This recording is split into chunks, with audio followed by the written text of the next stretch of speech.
am Dan Nowman Niswander, and I want to make a video based on just the here and the now, 2020.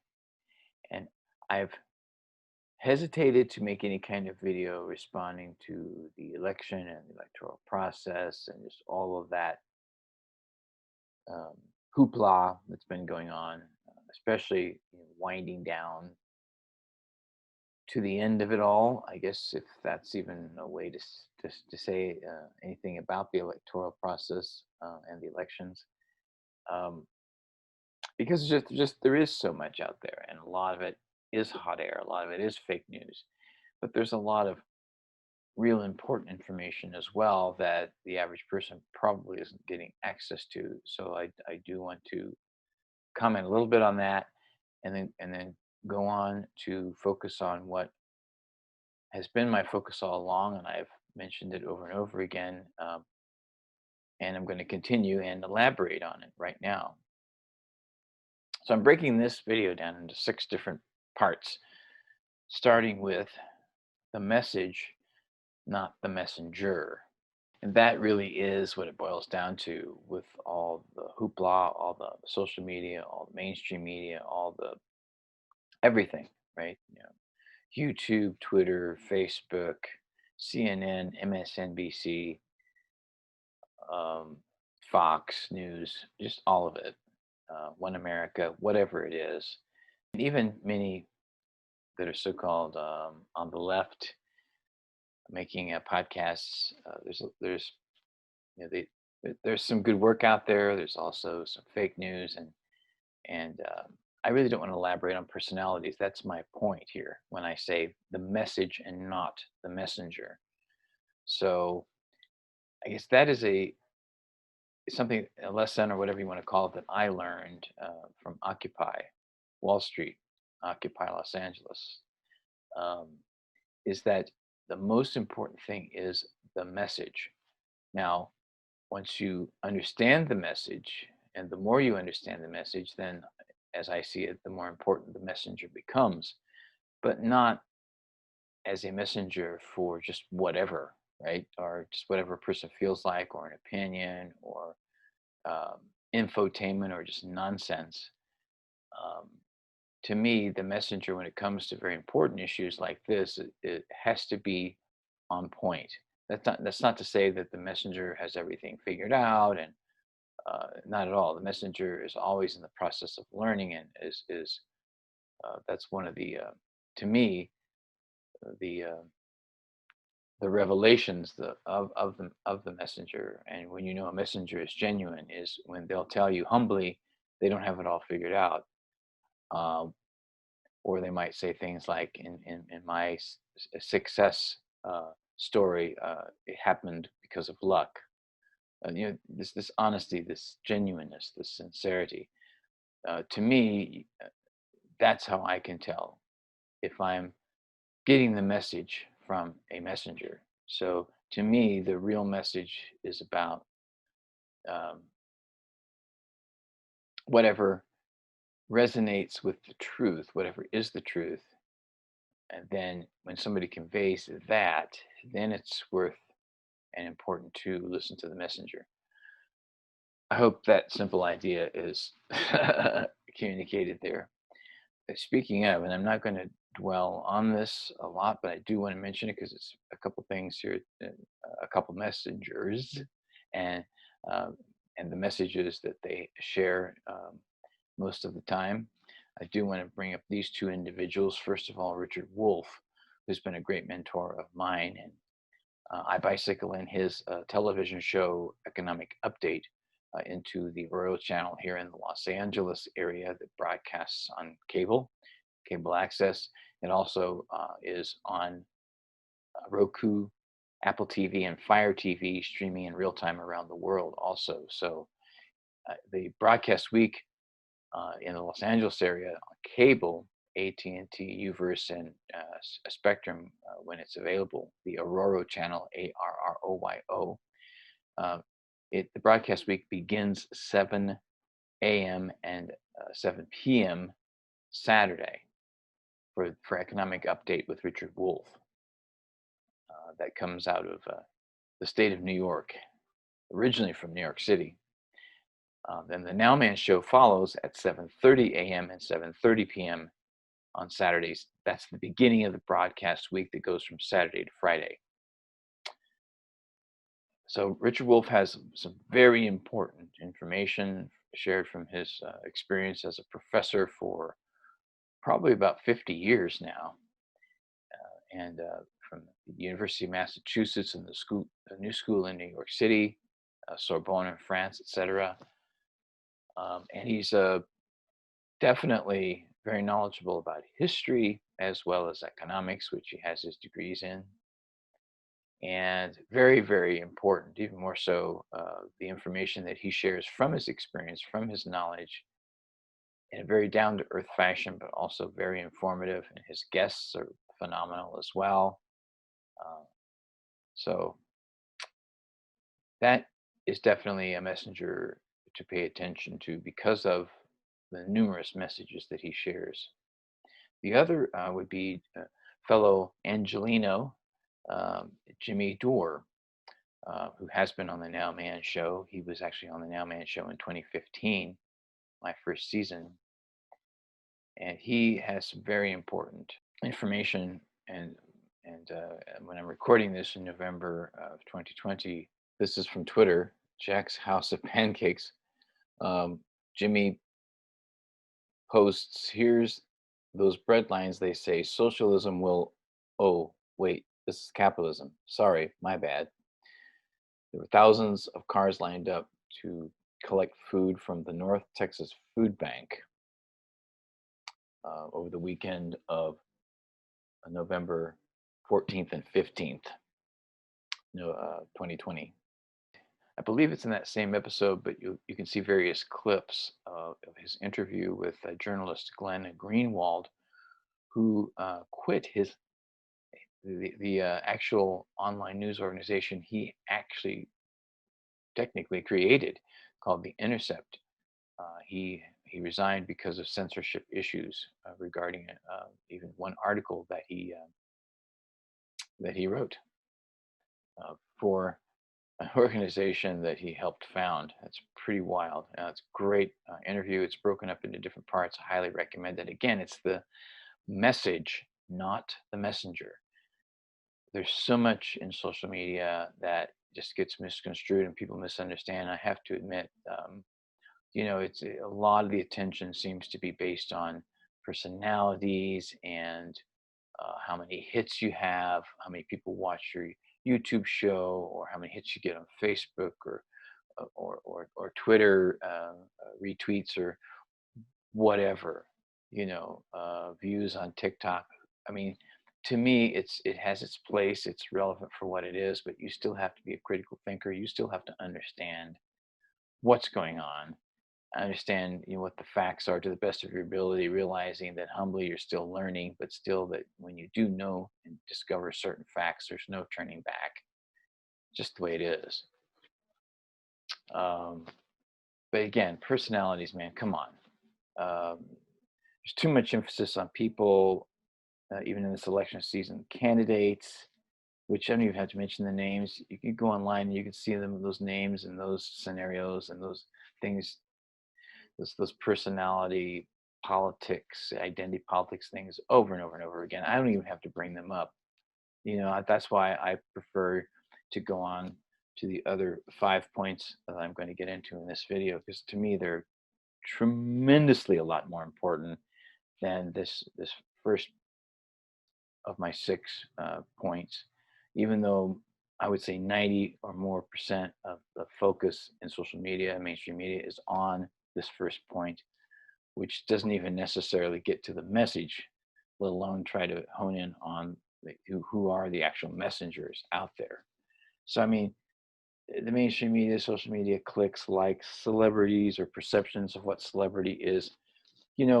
What I learned from seeing how things stream on the internet now with Fire Sticks, Roku, Fire TV, Apple TV, etc., like the Now Man Show is now, I have no idea of knowing who's really watching the Now Man Show, or for that matter, any other content that I put out there on the internet. And it's not about me, it's about the message. And as an artist, it's also about expressing myself as an artist, and what's wrong with being a Renaissance man and once in a while giving yourself a pat on the back, or once in a while blowing your own horn, as one of my former coworkers said to me, sometimes you have to blow your own horn. Nothing wrong with that once in a while. But when that becomes the focus of what you're doing just to get more clicks, more hits, it just, more Patreon dollars or Bitcoin amounts or Venmo or PayPal, whatever. It's all what it is great, and people need to survive and pay their bills. Believe me, I know that. That's why I'm not saying anything against that or what these organizations can help people do with that. Not at all. I'm just talking about the whole overall focus on how this, how everything is set up, the clicks and the number of hits, and it's just stop.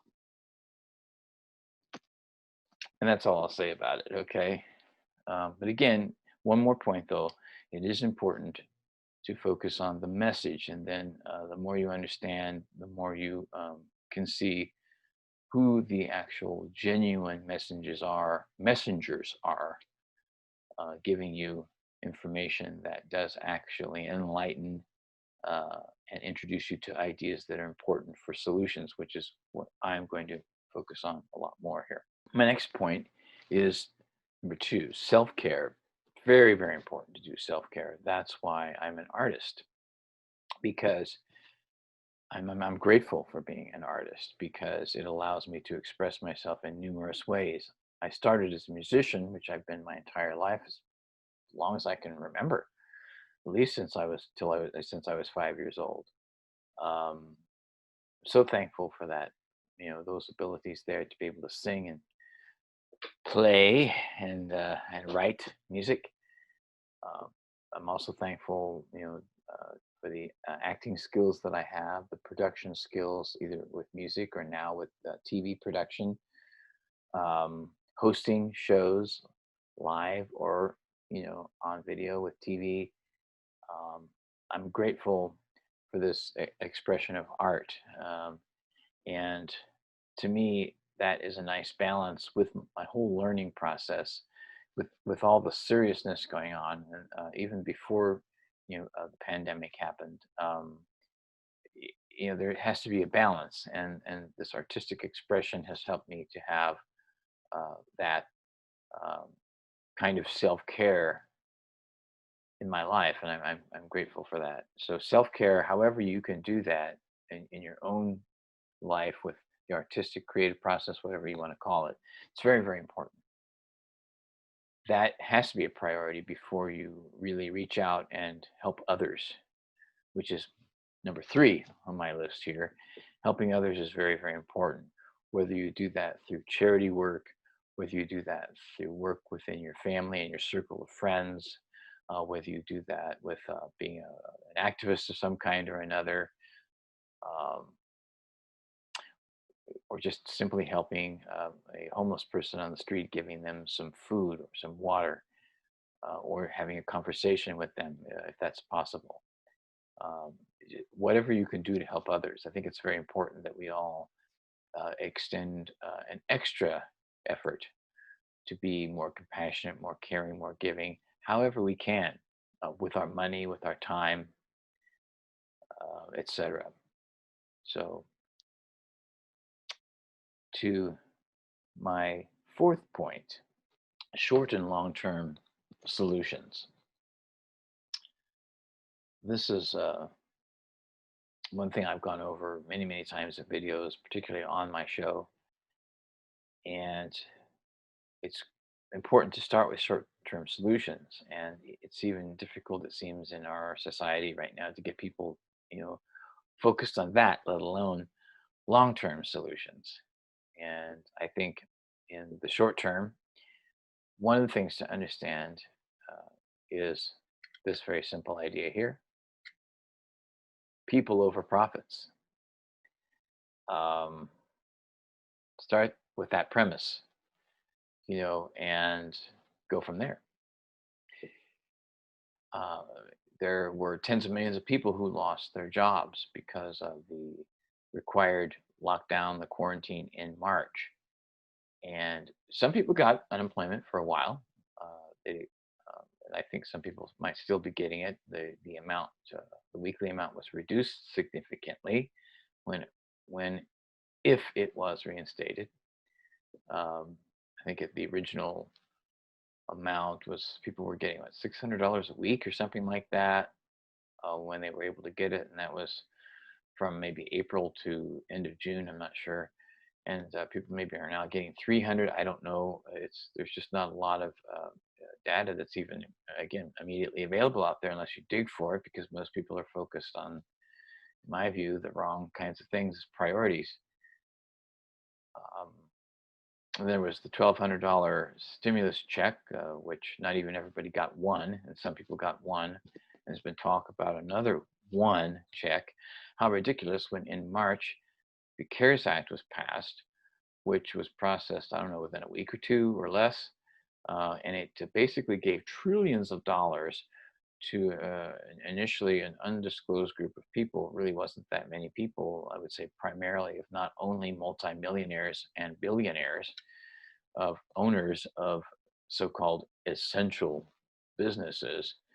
Uh, and it's little by little, there's been some information that's come out, but initially it wasn't transparent. So that was the real stimulus to help the people with the most advantages and the most money. What? That makes absolutely no sense to me. And again, I don't want to go back to my first point, but maybe I'll have to go back to it in some way or another here and there. But why would you do that? To me, that's irresponsible leadership. It's borderline criminal. It's hypocritical when you are saying you're critical of things like socialism, but you put capitalism on a pedestal, and yet you do this. It's a crazy system, and to think that this is a great system, we weren't even prepared for the pandemic. Millions of people have contracted the virus. There wasn't the proper education. Hundreds of thousands of people have died. The United States has had, I guess, per capita, the greatest number of cases. Um, Jeez. I mean, we could go on and on, even about the prison system, having the largest prison population in the world per capita. Uh, and it's the prison system is a lot of it's for profit. And anyway, um, it's it's not easy to stay away from that first point of the message and the messenger, particularly when people have been getting a lot of that wrong, a lot of the message wrong because of focusing on the wrong messengers or focusing on the wrong content. So I sort of apologize if I have to go back to point number one again, but it seems like there's a connection there, which is probably one of the reasons why I'm doing this video, because it's important that I do this.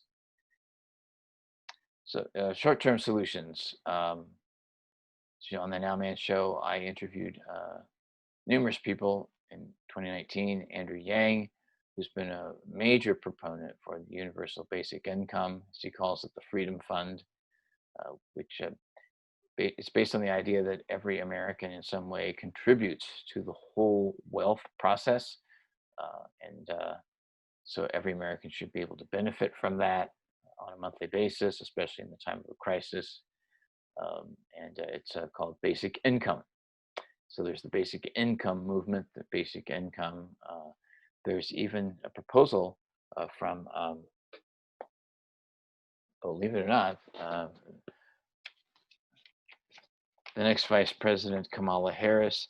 It's called the Monthly Economic Crisis Support Act, and it's a piece of stimulus legislation that she proposed along with Bernie Sanders and Ed Markey that would provide $2,000 a month to people throughout the pandemic. But like, why isn't there talking about it? Why isn't even Bernie Sanders talking about this? I don't hear him talking about it.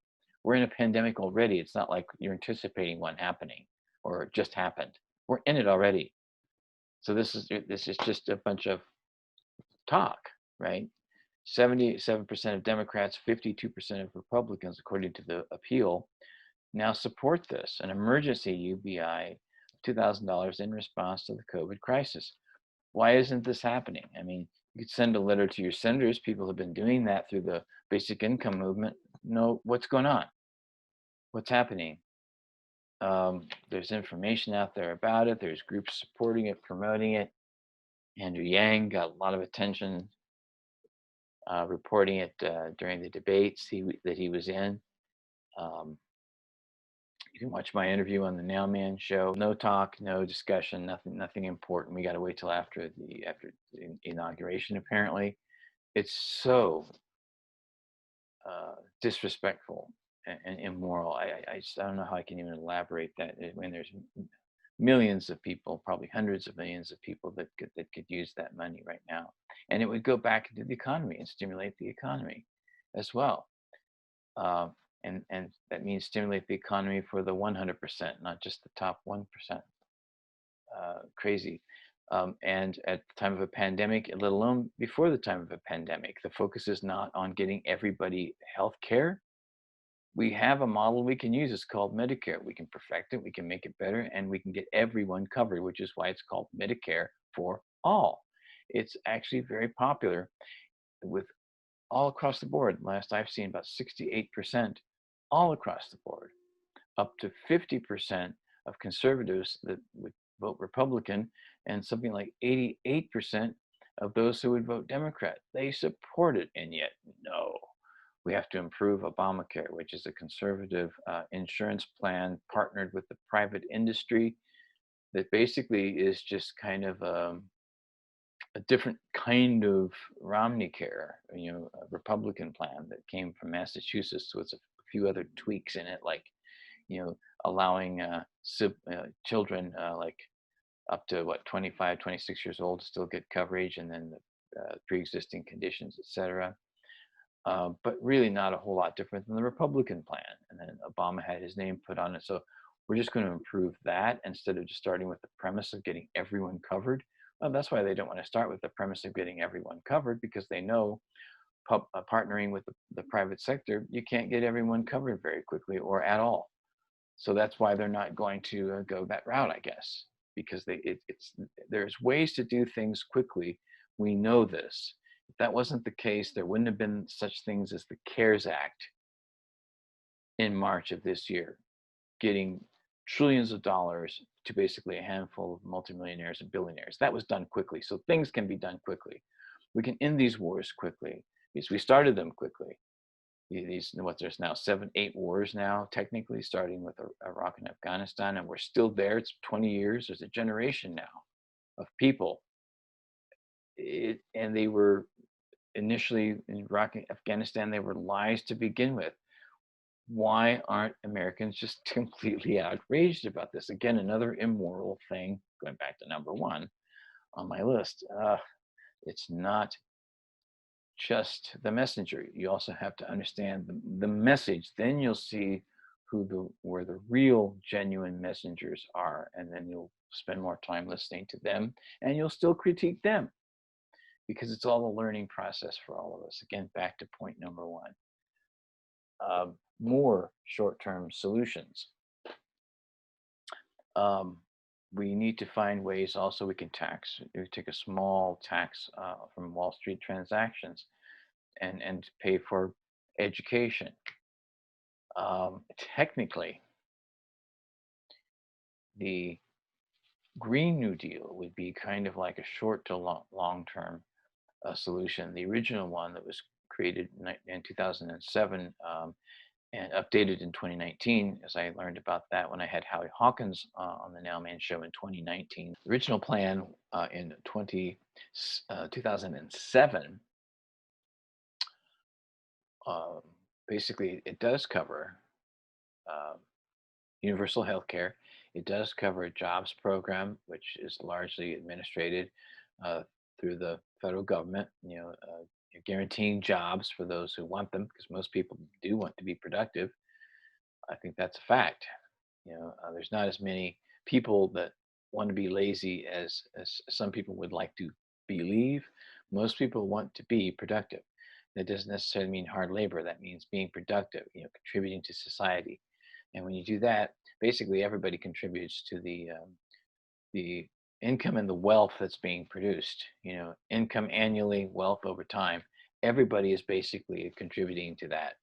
So um, there should be, why not guaranteed jobs? The original Green New Deal also has an infrastructure plan for transitioning the energy systems to renewable and cleaner ones. And it will take some time. It's not something you do overnight, but you have to work on that process. There's ways to cut back on emissions. And, because there are numerous greenhouse gases, not just carbon dioxide, through driving vehicles using fossil fuels of that sort, but there's also methane. And so there's different greenhouse gases. It's not just the one from driving vehicles, which is that's a big one. It's all important, in other words, to cut the emissions. And scientists are saying we really need to be doing that and working with economists and et cetera. There are ways to do this over a 10-year period, but people have to have the political will to make the demands of those in controlling the system, because otherwise it's just not going to happen. And I think that should be another one of the many things that we learned from this, from both 2016 and 2020 electoral processes, electoral political seasons. And that's, to me, a very apparent lesson that we should have already learned about that. This is something that we need to do. And then along with that, change the infrastructure completely, because you've got an industrial sector, you've got a transportation sector, there's numerous things, and agricultural, everything impacts in some way or another. So everything's connected, like we're all connected to each other. So this has to be a process. And yes, it will take trillions of dollars to reach those goals within 10 years, which is what the original Green New Deal is about.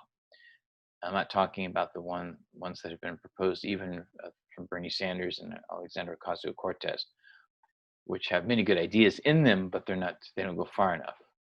But the original Green New Deal from 2007, updated in 2019, that does. And it is, like, there's no perfect system, but that is the best structured, economic, scientific analysis and proposal that's out there. I mean, you can do your homework, all that you want. You won't find anything better than that one. I guarantee it, 100%, 150%. And that's still, a short-term solution, even though it includes things like even a basic income type of, process, the universal health care, and the infrastructure and transitioning to renewable, cleaner energies, and also all of, changing the society and what that will require from an economic standpoint, as well as, how that fits in with the social adjustments and everything. It's all connected. So that's technically, where we transition from the short solutions into the longer solutions. That's the importance of the Green New Deal. And as far as long-term solutions are concerned, now this is Arizmendi, and I'll go into more detail about that in a minute here. I learned on the Nowman show through Professor Richard Wolff that I mentioned earlier that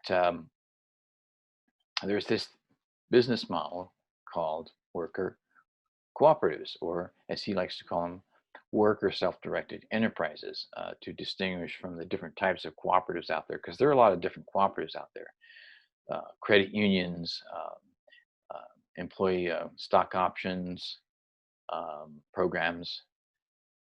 There's also food co-ops and things like that that are that have employees, and then there's a handful of people that are like members that kind of pay a membership, and there's still an ownership aspect that might not be memberships, Some members might be owners, some might not be. I mean, there's different types of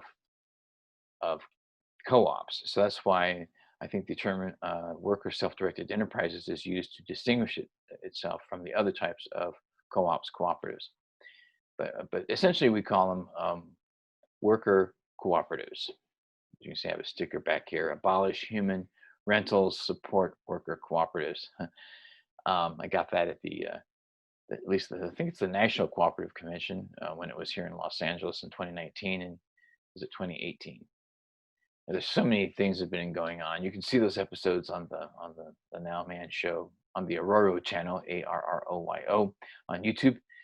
Um, and It's probably about time for me to broadcast some more of that content again. Been feeling that recently, but I do want to talk about it again now. It is significant in that as a long-term solution. The way one of the problems that we have economic issues and severe inequality, right, is in the structure of how enterprises are organized.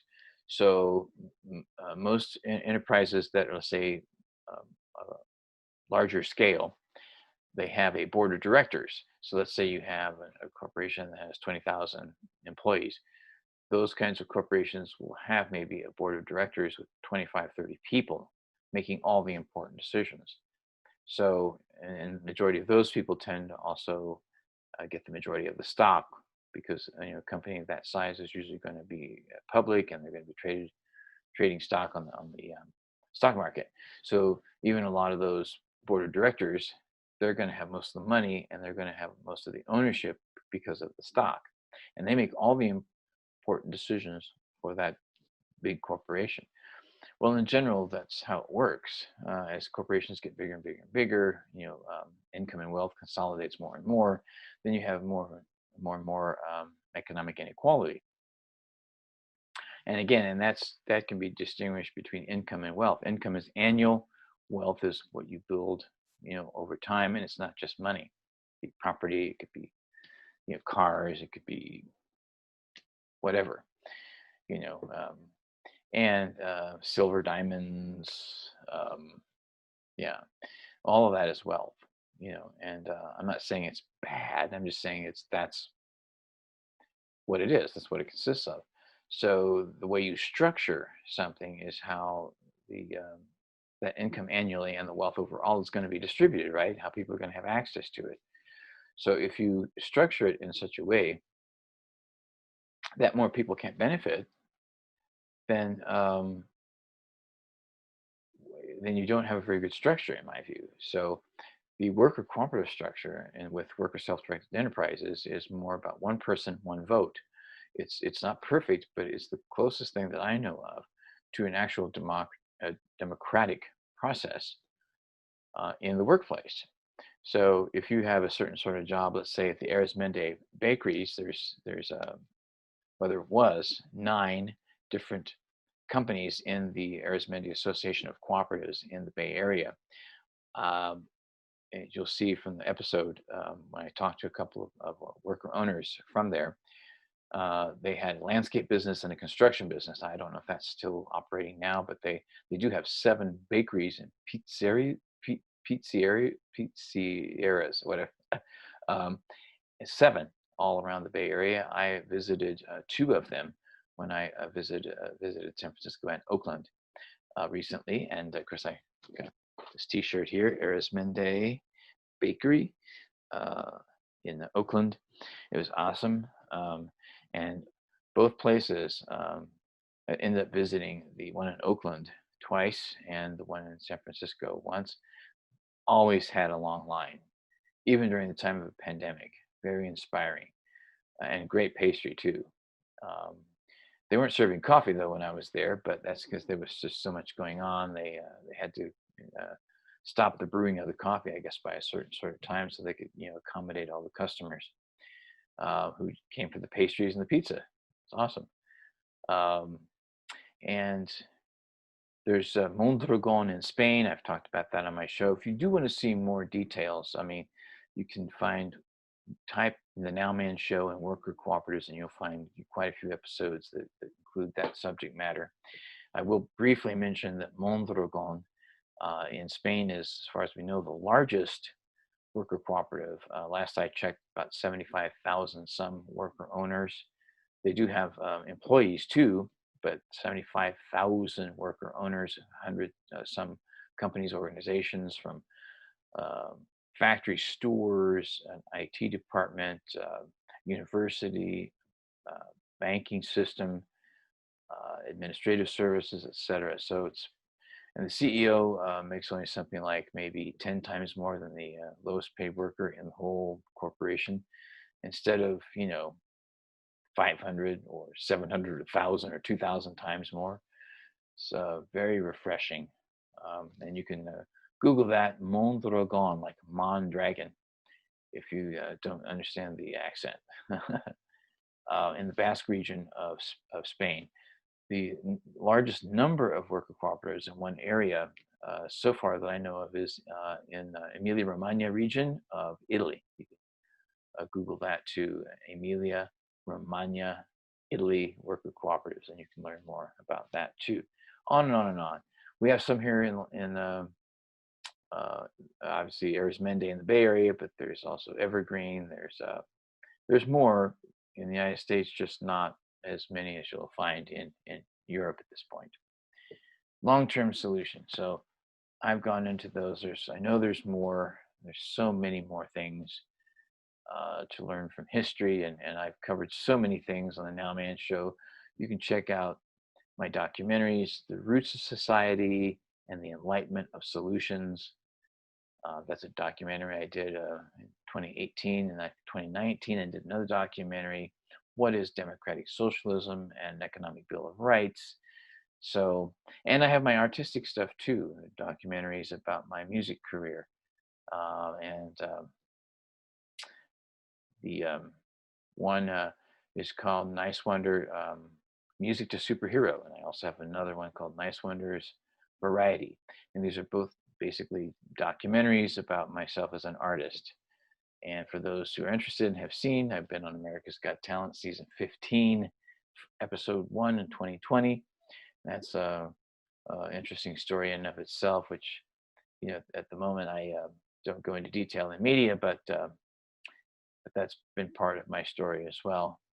Um, so another long-term solution, when talking about defunding the police, I think it's important to understand there's billions of dollars invested in managing, administrating police forces around the United States. Billions of dollars. There is some funding that definitely can come out of those budgets for communities, for mental health organizations, as well as other neighborhood and community groups to help the homeless, and things that could be done to uh, lessen the poverty or alleviate the poverty, from a lot of those budgets, and still be able to function. So that's technically what I would see defunding the police as, and that would be a long-term solution. And speaking of budgets, since 2003, the military budget, or that of the military industrial complex here in the United States, has been in the hundreds of billions of dollars each year. Think of all the trillions of dollars since 2003, and now here we are in 2020. Now, 50% of that budget could be cut and spent in other areas that are that are needed. As it is, we have the largest military budget and have had for years now, uh, larger than the next like 8 countries, including China and Russia.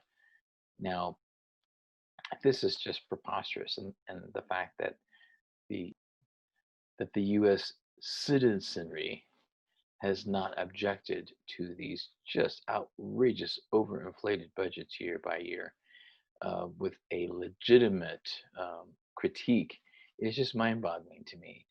And there are so many billions of dollars that could be used each year for programs and things that we actually need for the vast majority of people, the 99%, it is a reasonable long-term solution.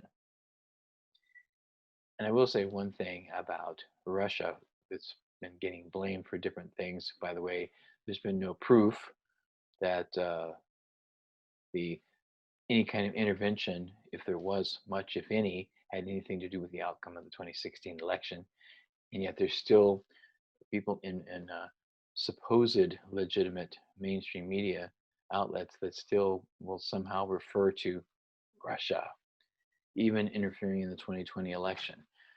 I mean, who is the real threat here? There's 800 military bases around the world. Russia would be more threatened by the bases in the vicinity of where they are than anything that could be done by a small hacking group or whatever through the internet using memes and things like that. Come on, let's get real. Let's get some common sense and critical thinking here, folks.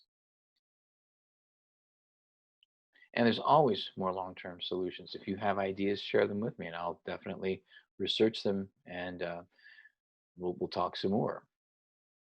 Together, let's stop these needless fake wars since 2003.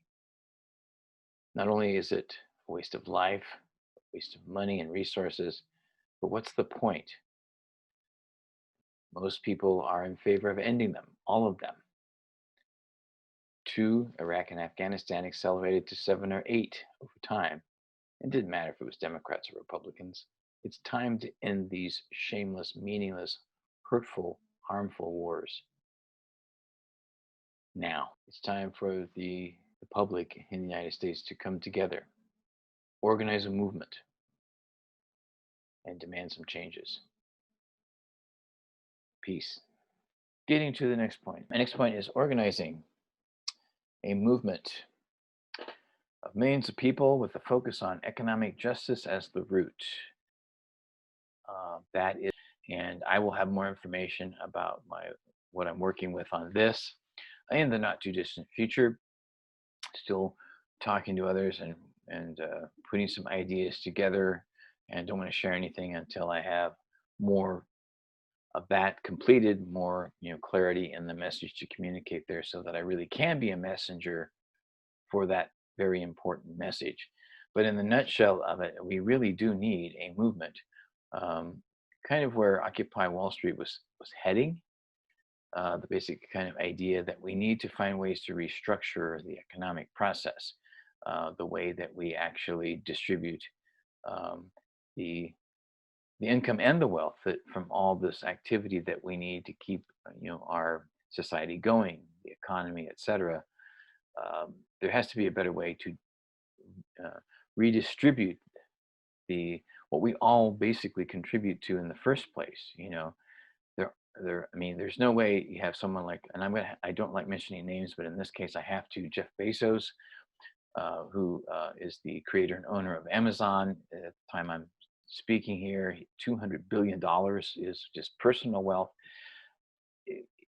Everyone on the planet would probably honestly agree, and they will verbally even acknowledge it, that one person doesn't need $200 billion to survive. That's just ridiculous. And that's not even anything that has to do with the budget of his companies like Amazon or Whole Foods. That's his personal wealth.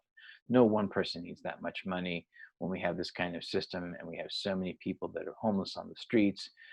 We have people living in poverty, even in the United States, the so-called richest country in the world. As you saw, if you watched the Jimmy Dore show with the story about the modern day breadline with cars lined up on the freeway in Dallas, Texas to get food from the North Texas Food Bank, is just craziness. When there's not more of a understanding of what needs to be done, to more compassion even. You can't be compassionate with words. You have to do it with actions. And our leaders have solely let the people down to the point where they really, in my opinion, don't deserve to keep their jobs. They should be fired. No pun intended with that term there, but they really should be. I mean, it's ridiculous. Most of them just do not put the practice into action as it needs to be. And if you're a public servant, then you have failed miserably. That's just the way it is.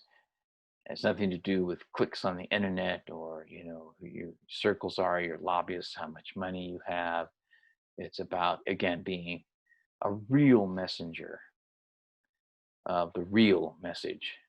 And I think everybody, if they really stopped even just for a moment, all their busy life and thoughts, they stopped for a moment and thought about what's really important, they would be able to understand that very fundamental thing very quickly. So a movement, yes. How do we do that? Well, there's different groups that get together and discuss things. Um, there's and they're online right now because of the pandemic. There's not a lot of meetup going on. There is some.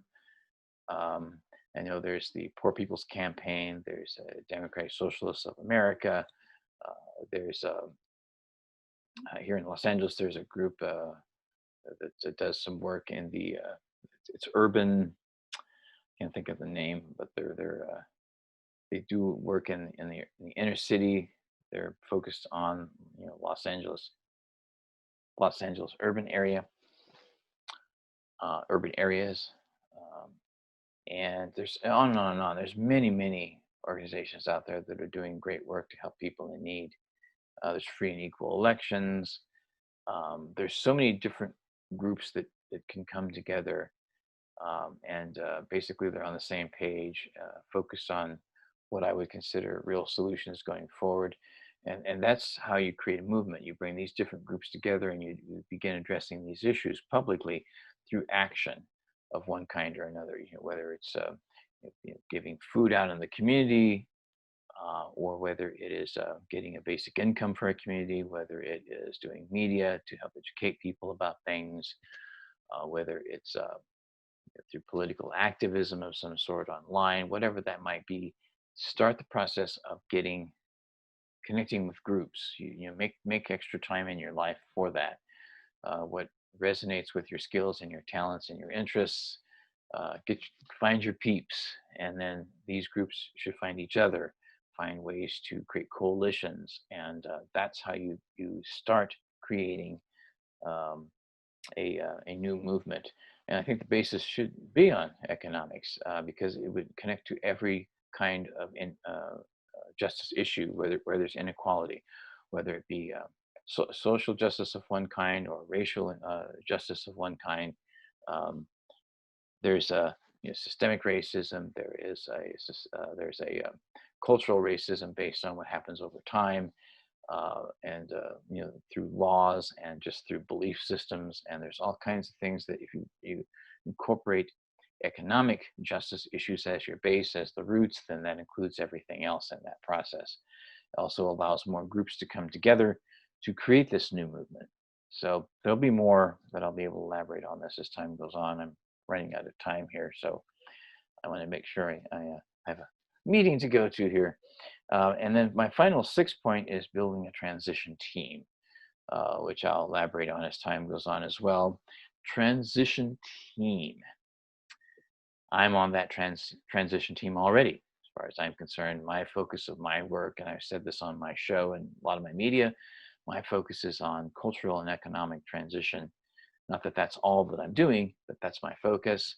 So I'm already on the transition team. So you can be thinking about that too as well. What is your role on the transition team when that time comes?